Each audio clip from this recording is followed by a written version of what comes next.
When I have a thought, I gotta let it out. It's a bright spot that I can't even doubt. My opinion, my point of view, even if things are a little chopped and screwed. So yeah, even if you disagree. So yeah, even if I'm not in your pedigree. So yeah, especially if you agree. So yeah, so yeah. Good morning, good afternoon, good evening, whenever and wherever you're listening to the So Yeah podcast. Thanks for being here. I'm your host with the most tits, Caroline M. Diamond. Okay, so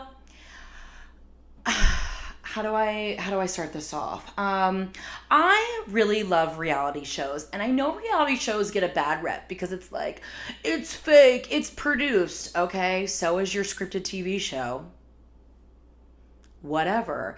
I really believe that the smartest person you know, the most well-rounded person you know, watches reality TV because it just shows you human behavior. And yes, some things are scripted. I don't give a fuck.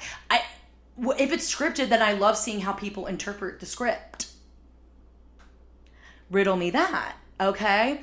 And so I'm really into reality TV. Over the years, I've watched a bunch of different stuff. Like, I was really into The Bachelor, The Bachelorette, that whole franchise for a long time. And I've kind of, like, fallen off of it. I'm not necessarily, like, a love reality show girl, just because, like, it feels a little too disingenuous for me. And I know people love Love is Blind. Oh my God, you watching Love is Blind? You watching Love Island? No, I'm not. I'm sorry. Love Island feels like a little bit too much of like a part-time job to take. What do you mean the show comes on 5 days a week? An hour, 5 days a week? Who has the time, babe? For that kind of... No. I'm not watching it. But I'm really into Below Deck, and I personally think that Below Deck is the best reality show on air right now. And let me tell you why. Yeah, because you came to my podcast, you're going to hear my motherfucking opinions about it.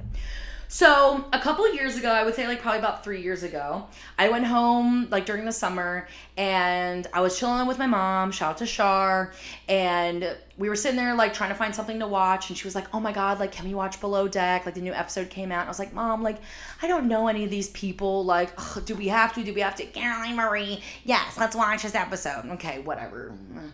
So I start watching it, and I'm like kind of like haphazardly watching it, and then I start to like lean in. And then I'm like, really, I'm getting into it. I'm so into it that when I come back home to LA, I'm like, you know what? Let me start this season from the beginning, so I really know just the energy of these characters.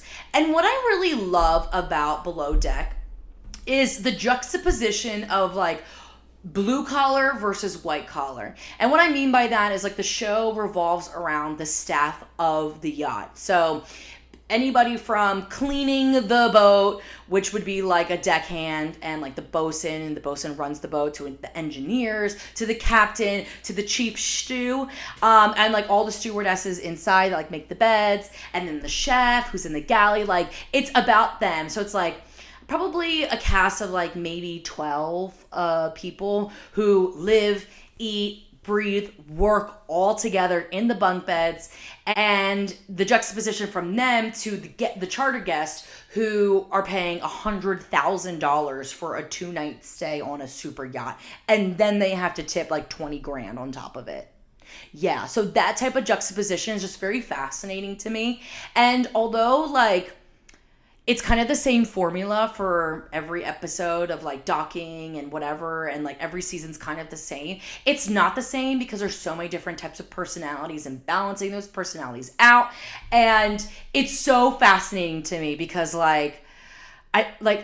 it's just, if you've ever been on tour, like, you understand, like, you're lumped with these people where you're living your dreams, you're working a job, and you have to also like live with them too. And like, imagine like if you work a 9 to 5, imagine living with your coworkers. Like, you work with some bitches sometimes, and you have to cohabitate with each other. It's fascinating. It's so good. So after I watched like that season, that Shar introduced me to, I went back to the beginning of Below Deck. Yeah, since the beginning of time. And then I watched all of the regular Below Deck, the spin-off Below Deck Mediterranean, the spin-off Below Deck Sailing Yacht, which I will say is probably the best part of the Below Deck franchise because it's the most drama and it's so funny. It's not like, I mean, it's fun, but it's more funny to me, especially because like I'm not existing in that world. And then also there's Below Deck Down Under. And then there was like the short-lived Below Deck Adventure, that was like a cold location. And it's just like really, oh my God, it's so fun. It's so interesting, like in a past life.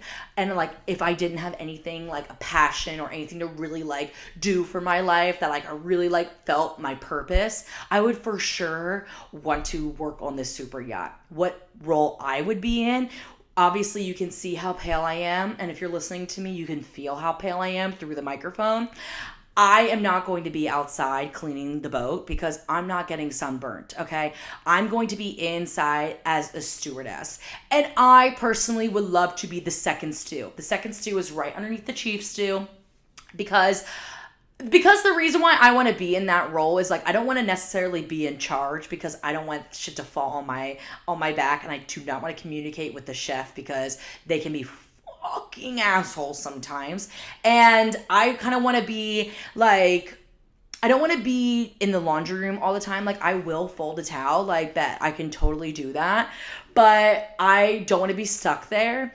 And I want to be like on service and talking with guests. So that's like my manifestation. Like if I ever were to work on a super yacht, like in my past life and a future life, I would definitely want to be second stew. So if this has inspired you, and hopefully it has, to watch Below Deck, tag me in your faves. I really do love the series. There's always drama. And that's what keeps me engaged to watching reality TV, bitch. So yeah.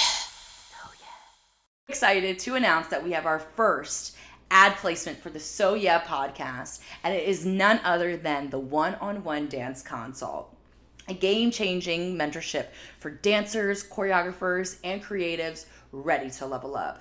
Whether you're building your portfolio or shifting careers or just want real talk from somebody who actually gets the industry, One-on-One Dance Consult gives you personalized support, real tools, and a strategy made just for you. And the extras, because you know we love getting and being extra, you get full session recaps, so there's no worry about taking notes, so you can be fully present in this session. Just show up, get clarity, and it's all handled. Plus, there is a free AI chatbot, so it's kind of like having an industry insider in your pocket 24/7. And loyalty rewards when you continue to level up. It's all created by Kevin Fry, who's worked with everyone from Gaga to Ariana to Taylor Swift. So he gets the industry, and he's gonna get you together. Your first session is 50% off. Did you hear that right? 50% off. Half off for my So Yeah divas. 50% off. So if you're ready to stop guessing and start growing, follow dance.consult on Instagram and book through the link in the bio. So yeah.